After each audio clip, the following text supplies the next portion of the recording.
नमस्कार फ्रेंड्स, आज आपण सोमप्रदोष व्रताचे महत्त्व जाणून घेणार आहोत। नवीन वर्षातला पहिला सोमप्रदोष 27 जानेवारी 2025 ला आहे। हिंदू धर्मात प्रदोष व्रत अत्यंत महत्त्वाचे आहे।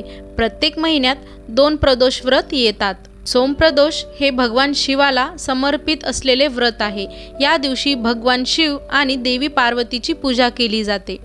शुक्ल पक्षाच्या त्रयोदशी तिथीला प्रदोष व्रत असते। प्रदोष व्रत जर सोमवारी येत असेल तर त्याला सोमप्रदोष असे म्हणतात। सोमवार हा दिवस महादेवाचा दिवस मानला जातो, म्हणून सोमप्रदोषाला विशेष महत्त्व आहे। पण का करावे हे प्रदोषाचे व्रत, चला तर जाणून घेऊया। पौराणिक मान्यतेनुसार समुद्रमंथनाच्या वेळी विष बाहेर आले तेव्हा महादेवांनी जगाला वाचवण्यासाठी ते भयंकर विष पिले।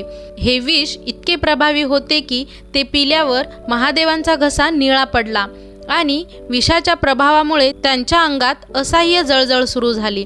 तेव्हा देवांनी आणि माता पार्वती मत्सर, जल व बेलपत्र इत्यादींनी त्यांची जळजळ कमी केली।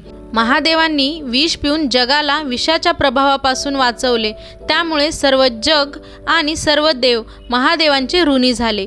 ही घटना घडली ती वेळ, ती तिथी त्रयोदशी आणि प्रदोष काळात घडली, म्हणून या दिवसाला विशेष महत्त्व आहे। सोमप्रदोषाचे व्रत पाळल्याने असे म्हणतात की भगवान भोलेनाथ भक्तांवर खूप प्रसन्न होतात। भोलेनाथांचा त्यांच्यावर अपार आशीर्वाद, कृपा राहते। इतकेच नव्हे तर सोमप्रदोष व्रत कुंडलीतील चंद्राची स्थितीही मजबूत करते। सोमप्रदोष व्रताबद्दल असेही म्हटले जाते की जे भक्त सोमप्रदोष व्रताची कथा वाचतात त्यांना भोलेनाथ इच्छित वरदान देतात। सोमप्रदोषाचे व्रत केल्याने विविध आजारांनी त्रस्त असलेल्या लोकांना सोमप्रदोषामुळे आराम मिळतो। काही स्त्रिया इच्छुक वर प्राप्तीसाठी तर संतान प्राप्तीसाठीही सोमप्रदोषाचे व्रत करतात। या दिवशी महामृत्युंजय मंत्राचा जप केल्यास महादेवांची विशेष कृपा आपल्यावर होते।